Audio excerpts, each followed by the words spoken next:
Hello and welcome to this week's episode of Beautiful Bets, a Vegas Insider podcast. My name's Andrew Beasley. I'm joined as ever from America by Eric Wynalda. And Eric, we had 7 Americans starting in the Champions League this week, the most that's ever happened. Carter Vickers, Cohen, McKinney, Pulisic, Rayner, Sands and Tillman. There was a lot of goals scored as well, a lot of entertaining games, but what particularly caught your eye this week? Well, I think the health of Gio Reyna, for one, it's just great to see him back on the field. It's amazing how much of an impact he has on that team at the age of 19. We saw his goal last week after 432 days. Finally found the back of the net. We were proud to tell everybody we thought that was going to happen, but very interesting performance. Pulisic gets on the field. He does start factors with a neat assist, I would say, even though Thierry Henry doesn't think that that's an assist. Sorry, sir, you're wrong. That is a very good assist. He'll take it. Havertz got the goal, and they got a victory. I thought that was interesting.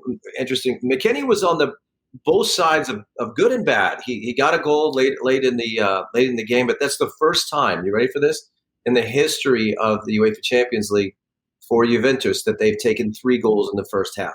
I don't know what's going on with Allegri's group. It's very strange.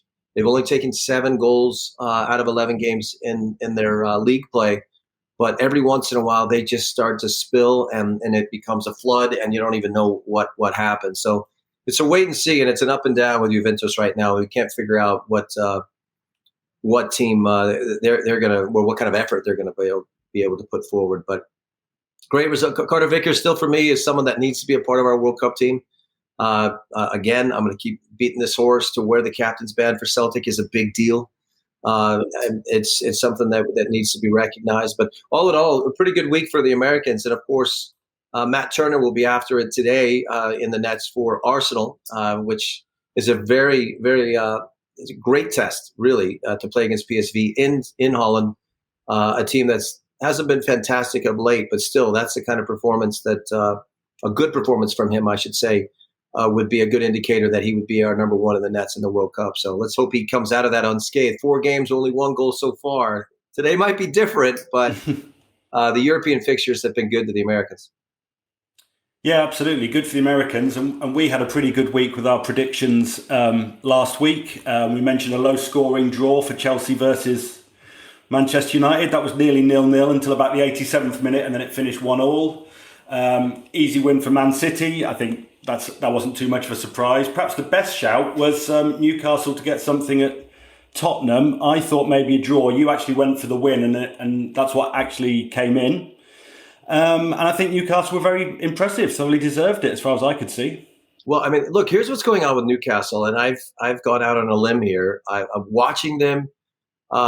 Just the way that the team has performed, especially lately, they're still the stingiest defense in the EPL. They've only conceded 10 times. That is a big deal. They've scored 20, which is fair. That's not Everton, okay? Everton's down there too with the low goals conceded, but they're not scoring. This is a group that has certainly figured out how to handle the big games, but they're so hard to play against. There's just, and for me, looking at Tottenham, I felt that they were right in the beginning of a downward spill. They're running out of ideas. It's not working with Conte, and this was a team that in their greatest era, I guess you could say, with Pochettino, this was all about inventiveness and it was all about creativity and whatnot. That's been stripped away from Son, Harry Kane, and Lucas Moura. They're not allowed to play the way that they used to under this new pattern play, if you will, that Antonio Conte. He's had great success with it in the past, but it does not suit Tottenham. So after yesterday with the red card and a goal that was disallowed, the red card being to Antonio Conte, you can see that they're still in the middle of, I would still say, in the middle of that downward spill. They have a lot to do to figure it out. They might bounce this week, but Tottenham's a tough watch right now. So we should pat ourselves on the back. But Newcastle and Eddie Howe, I mean, they figured it out right now. They're a very good team. I've picked them to come in 4th at the end of all of this, with Liverpool and Chelsea stumbling near the end. And I just feel that this is a horse that I'm going to continue to back. Yeah, understandably so. I mean, Newcastle are on a great run of form. I think they're unbeaten in, is it six or seven, something like Right. that? Seven, and they're at home to Aston Villa this weekend. Obviously, we spoke last Thursday. Later that day, Steven Gerrard got the sack from Aston Villa, and they responded by winning 4-0 against Brentford. Barely scored for Gerrard, and then scored three in about 15 minutes, I think it was. But I think you'd have to expect Newcastle to beat Villa this weekend with them being at home. I think I quite like the look of Newcastle to win and both teams to score, which is plus 275. Obviously, you've mentioned Newcastle's good defensive record. I mean, I assume you think they're going to win because obviously you've said what a good team they are. I mean, do you think Villa can get anything or at least score in the game? I think that what we saw last week was a classic bounce, a new manager bounce. And when the reins were taken off, Steven Gerrard, which surprises a lot of people, was a very defensive coach. It was deep defense first, get behind the ball. And some of the comments coming out of Ings, some of the comments coming out of Bailey were, this is what we're capable of. It wasn't a shot at Stevie G, but it certainly felt like it to me. And I watching Ings' reaction after the penalty kick, and it was 14 minutes. It was already Brentford was already down 3-0. It really felt as if it was like, look, we're a different team than what we've represented ourselves so far. This is going to be a different unit. So I do like both teams scoring in this game, but I still think Eddie Howe's going to figure it out. They might take their 11th, but they won't take their 12th goal against. It's a 2-1 for Newcastle. And if I think of it this way: Newcastle has Villa and they have Southampton before they get to Chelsea, and then we get to the break. These are two games in Villa and Southampton that they want to accumulate points. They want to take advantage of Tottenham's stumbles, and I guess Chelsea's the possibilities of them getting overloaded with games and jump the table a little bit and go into the break in the fourth or even possibly the third spot. So I got Newcastle winning this one, but I'm with you. Both teams get a goal. Okay, well, if there is over 2.5 goals, that's currently available at minus 106. So it looks like the bookies are expecting a few goals in this one as well. There's not too many sort of what you'd think of as big games this week in terms of big teams playing each other in England. But perhaps one of the more interesting ones, Brighton against Chelsea, the Graham Potter derby, you could call it. Obviously, they got another win in midweek at Salzburg. Pulisic got an assist, as you mentioned. Interesting game in that it's quite difficult to call. I think 4 of the last 5 meetings of Brighton and Chelsea have been draws, including both meetings last season. You've got Chelsea's away form. They're getting results, but they're not always looking that good. I mean, they had a last-minute winner against Palace. They played 10 men for most of their win in Milan. They had a 0-0 at Brentford, this sort of thing. Brighton looked very strong at home, at least performance-wise, but as is often the case, they've not been scoring enough goals. I think Brighton can probably get something from this game, but how do you see it?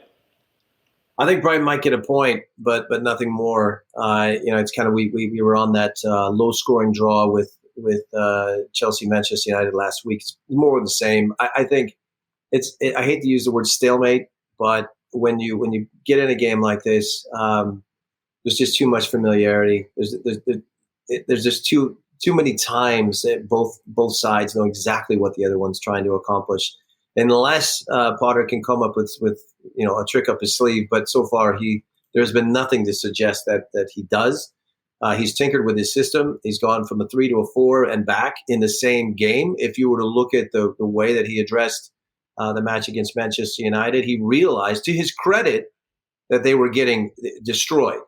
Absolutely, it was not working, and it was necessary to change their formation if they were going to stay competitive, mainly through Chilwell. But I think in this game, it will be interesting them spinning out of the European fixtures with Brighton having certainly a little bit more rest. It's screaming 1-1. It really is. I'd love to see Chelsea really get their act together and kind of pull away, but I just think that the games are coming too fast and furious, and you get some tired legs out there, and you watch them at times where it's really kill the game, let's catch our breath, and pace ourselves through games, which is not something you want to see out of this Chelsea unit. Yeah, you can back the draw at plus 230. Under 2.5 goals is minus 122. So, yeah, it's probably pointing towards And it wouldn't surprise 1-1. me at all, Andrew, if this thing comes out donuts, 0-0. It wouldn't surprise me at all. I don't see a lot of goals in this one. No, I think that's a very sensible call. I mean, looking at Chelsea more closely, obviously Pulisic played on Wednesday, was it midweek anyway, and he was playing at right wing back. This seems to be something Graham Potter's been doing with Chelsea. You know, a lot of teams would play defenders at wing back, but he's been playing Pulisic, he's been playing Sterling, guys like that. I mean, do you think right wing back would be a way for Pulisic to stake a long term future at Chelsea? No, absolutely not. I think it's evident more than ever that he needs to get out. I think the injury to Reece James was certainly a catalyst to him getting on the field in that position. But to be honest with you, I'd rather see him on the bench and come off as he did with Brentford and as he almost did against Manchester United as a player who can have an effect on the game at the end, as opposed to that kind of running and that kind of skill set that he happens to. He almost it's not really who he is. He can do it, but Gallagher can't. So it ends up being a scenario where you have to make a choice. Do you go after Sterling and you make him play there? We saw what happened there. He played him there once, and that did not go well at all. There was a lot of looks over to the bench. There was, I can't defend.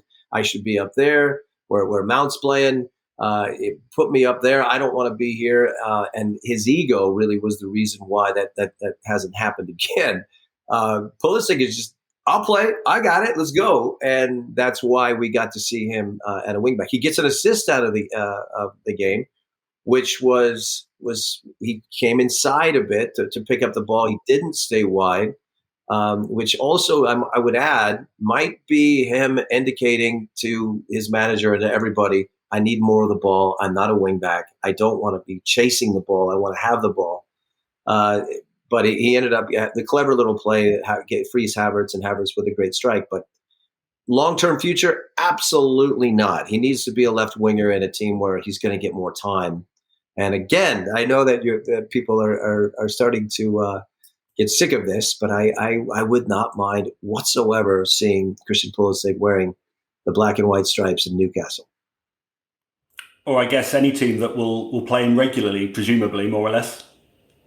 I mean, there has been some offers. I am aware of some Italian interest, let's put it that way.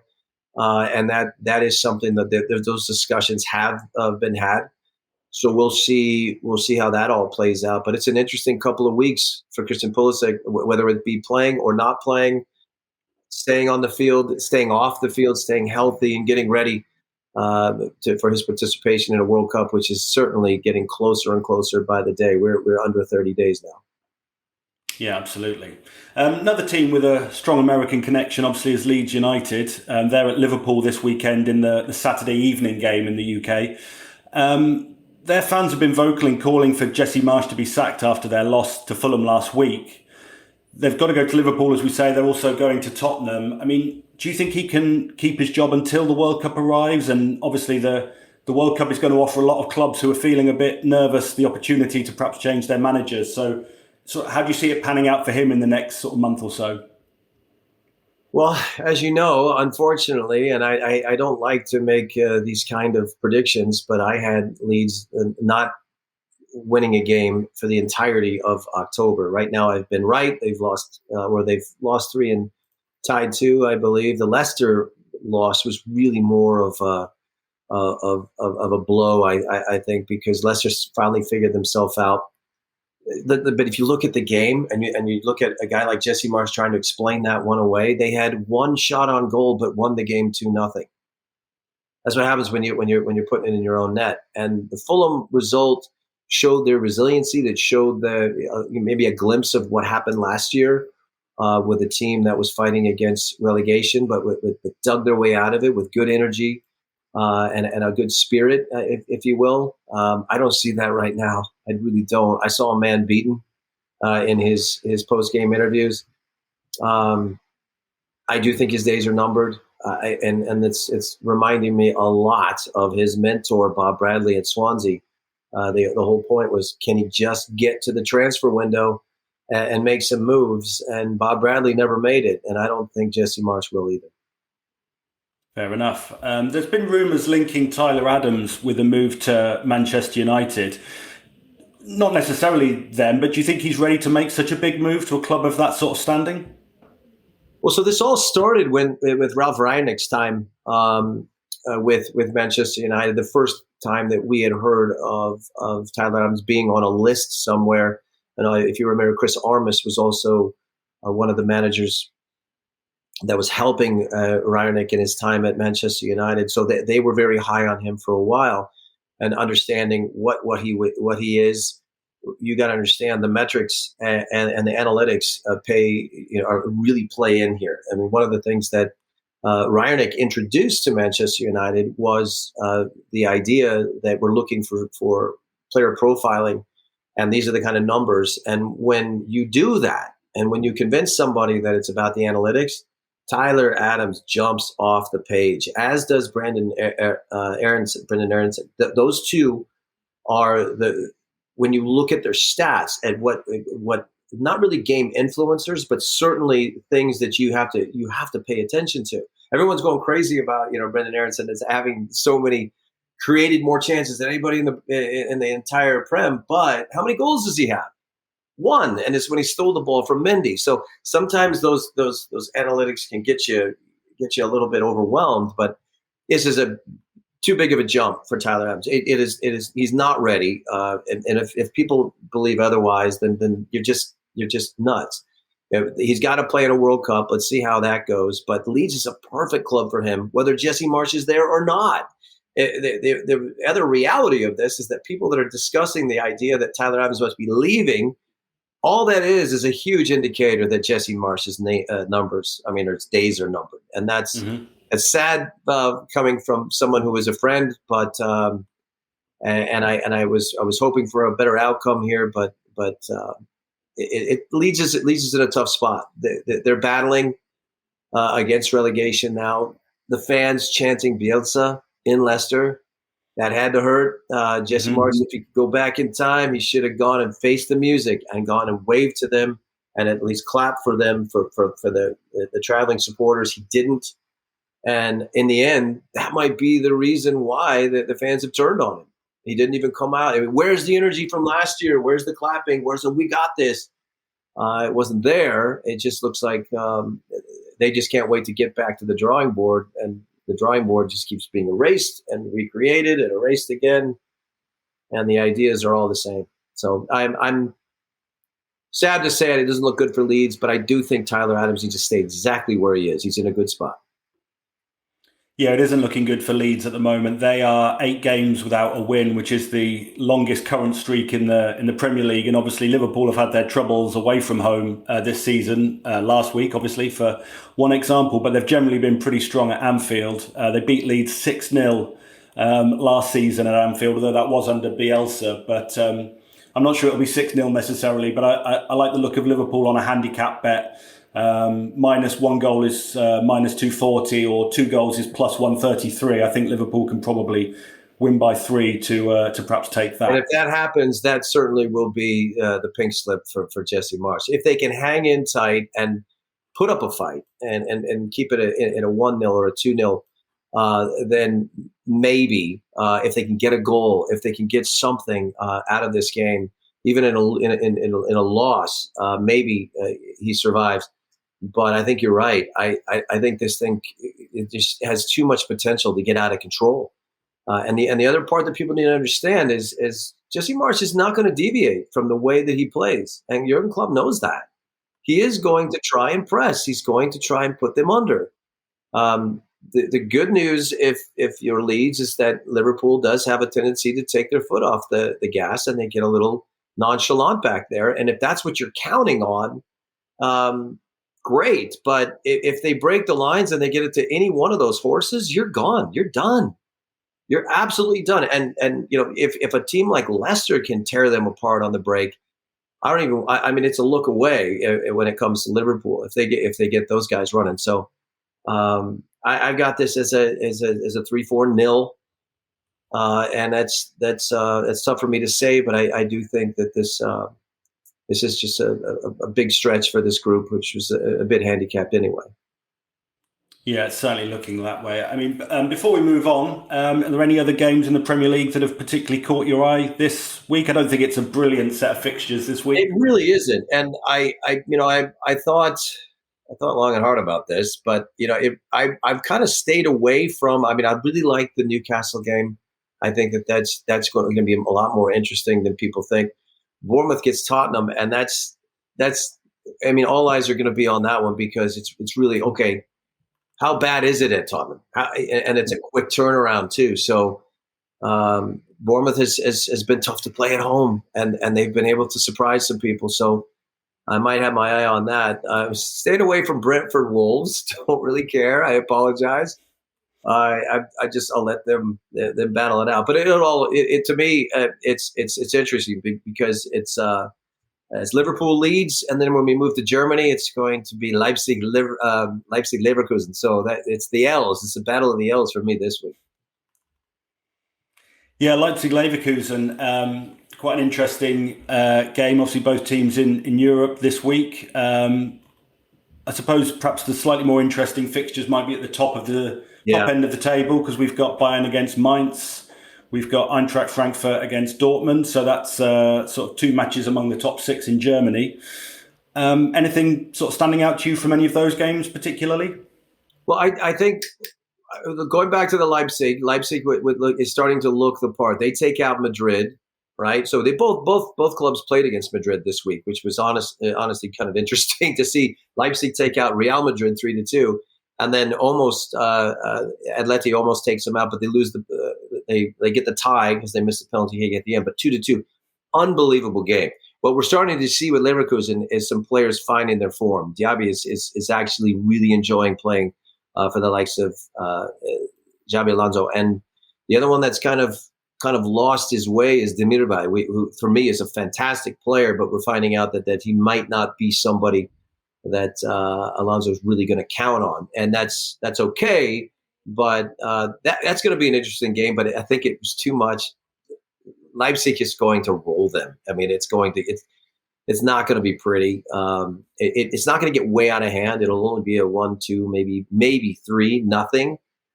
But it's one of those games where you kind of feel for Alonso because he's realizing I just got to get to the break. I got to make some moves. I got to get to the transfer window so I can move some pieces around because that's not the team he wanted. He's got his bearings now.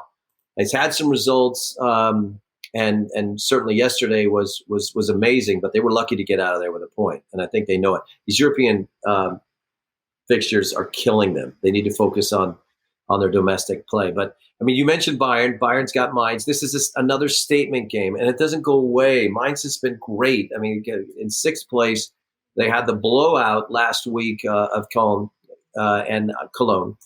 We say Köln when you say it in German, but it was an early red card. With Killian's killing them, and they got rolled. So Mainz might be full of confidence, but those are the kind of games where we've got the points, we got the goals, we got Bayern. We're going to come in and play defense. If they do that, they'll lose. It'll be another low-scoring victory for Bayern. Keep in mind, the reason why I didn't go the over on, and that was always my theme with Bayern last week, was because it was Hoffenheim. That is where Julian Nagelsmann got his start. He loves that owner. That owner loves him. So even if he had the chance to make it 3-4, he wasn't going to do it. He shut it down and made sure he got out of there with a respectable loss for his former employers, which I thought was pretty classy, to be honest. But I think Mainz is in big trouble in this one. This is going to get crazy. I think it could get crazy, but in the end, what we'll see is Bayern being Bayern, and that's right about this time of year, especially with Union Berlin starting to lose points. I look for them not to get scored on anymore, not as much as I just get your goal, get the second goal. Mane got a couple great opportunities and scored a great goal. That's going to be enough. Bayern rolls them, but it won't be out of control. It won't be the over completely. It'll be somewhere in the middle, and it's such a hard thing to tell people. Like, hey, if you really want to make a bet, I'm just not too sure about it getting out of hand. I think 2 or 3-0 is enough. Yeah, it was 2-1 in this fixture last season. Right. Sort of prior to that, it had been a bit higher: 5-2 Bayern, 6-1 Bayern, 6-0 Bayern. That something like that. But That's where I'm going with this. I've seen in the past. I've seen what a kind of a trip that is for Freiburg. What kind of a trip that is for Mainz, because they're in not so close proximity. So it's not it's a bus ride in and a late afternoon training, and then you drive because it's really close. And so it's the way that they handle that preparation. But it's not going to be a good trip for Mainz. The other one is interesting, though. Dortmund, to me, is starting to find their feet. Let's just try and figure out this. Mokuku is 17 years old. Jude Bellingham is 18 years old, and you have Reina, who's 19 years old, and then that's their front three. I mean, let's think about that for a second, and how amazing that has been for them to be, putting the ball in the back of the net as much as they have. The problem for Frankfurt will be yesterday took way too much out of them, and as important as that result was to get. And now that they're really in it, as far as staying in it with the Champions League, I think that this is one of those situations where you kind of take the hit. You say, all right, we're in fourth. We've done well up to this point. Dortmund wants it more, and they certainly want to build off of what they've been able to do in the last couple of weeks. Frankfurt's going to take their foot off the pedal. They've done this before. I think I brought this up when Frankfurt, who was clearly a very good side, went to Bochum and got rolled 3-0. And I was the one that said this is what's going to happen. And people thought I was crazy. But I understand that trip. I understand the mentality of Eintracht Frankfurt right now. And they're in that same mode that they were prior to a Champions League fixture. They're in this against Bochum. It's the same thing right now, which means Dortmund they have more horses. They have more. Everybody is fit and ready to go. This is a game where it'll be a low-scoring victory, but Dortmund, I would back them 1,000%. And they don't usually do well on the road in Frankfurt, but this is a game where they'll be able to take advantage of everything I just mentioned. That's 2-1, I'll say, to Dortmund. Yeah, Dortmund 135 to win this one. If you look at last season, they did win both meetings. Actually, the game in Frankfurt was quite interesting because Frankfurt went 2-0 up and then Dortmund came back with 3 late goals to win it. More comfortable at home, 5-2. So been a high-scoring game, certainly last season. But let's see, this week, it's minus 180 for over 2.5 or plus 134 for under 2.5. So that's where the line is set. I like Dortmund a lot. In this one. Okay. Well, there's one more crazy one, which there's one more crazy one which I would certainly want to throw in there, and that's Freiburg, because Freiburg getting thrashed by Bayern is looking to recover. They're on a quick turnaround as well, but they get Schalke. Now, here's what's really sad about this for Schalke. Schalke's terrible.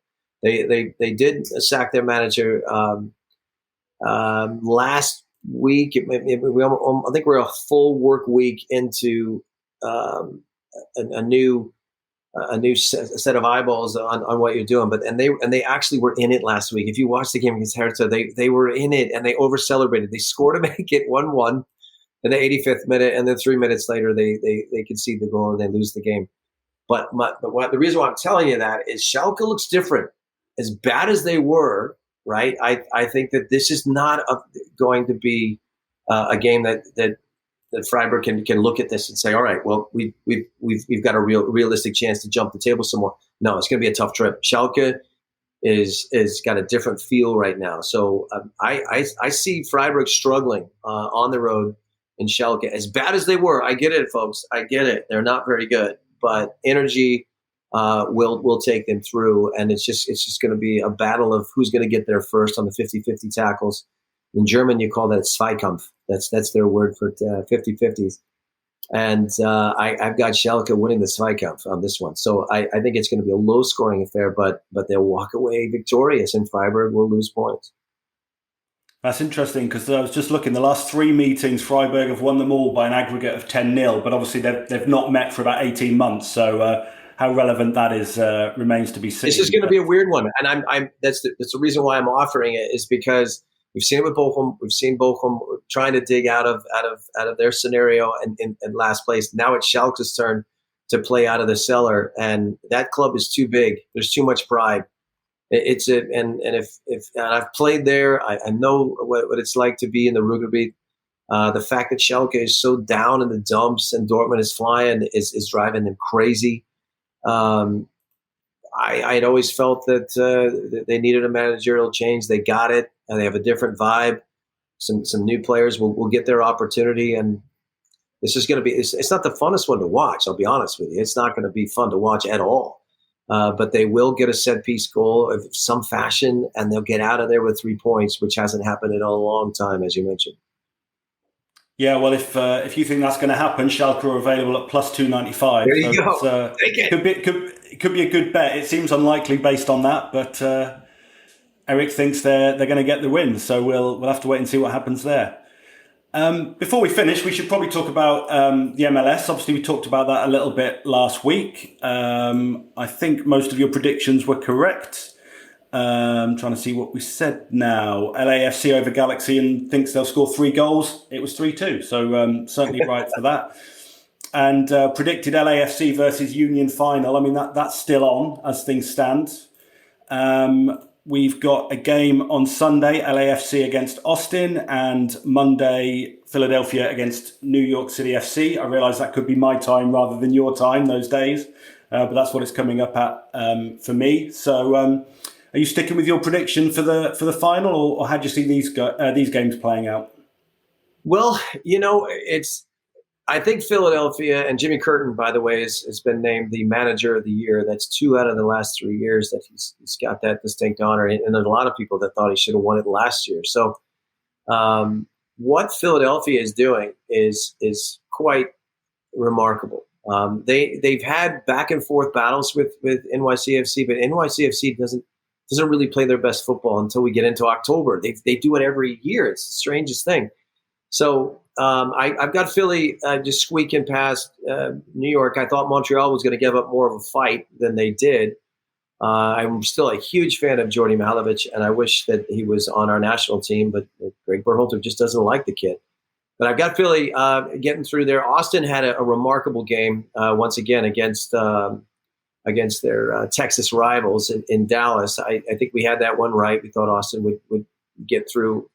Very proud of that LAFC prediction that they would need 3 to win, and the final score being 3-2. Some just some horrific, terrible defending by the Galaxy on those set pieces to allow them to have that chance. But this is too much for Austin. LAFC, if you've seen games in Austin, when they score, the lights turn green, and they got Matthew McConaughey, and they sing all these songs before the game, and it's got an unbelievable feel to it. They're not the same away from home. They just aren't.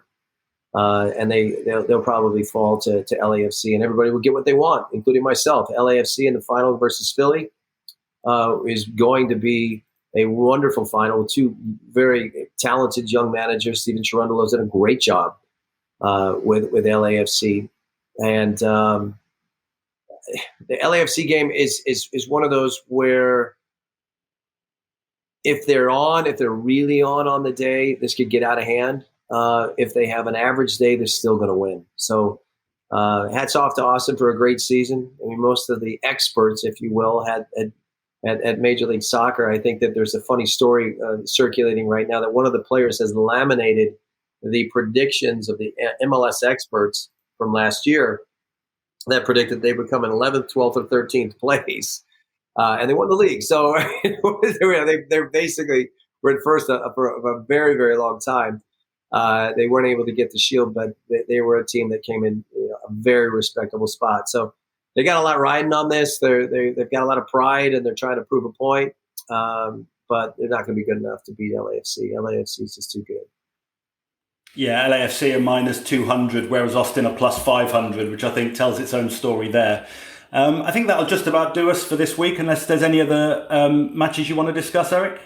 Well, we don't have to dig into the Zweite Liga, the Bundesliga too, but that's also something I'll be watching. And of course, The USL playoffs have started. There was a couple of games that I offered my suggestions to. I do think that the Cinderella story is the Oakland Roots, who defeated the San Diego Loyal 3-0 with 3 red cards to players acting up, and Landon Donovan's team and their season is over. I'll be watching some of that, but if you're curious about it, just go with San Antonio. San Antonio wins the cup.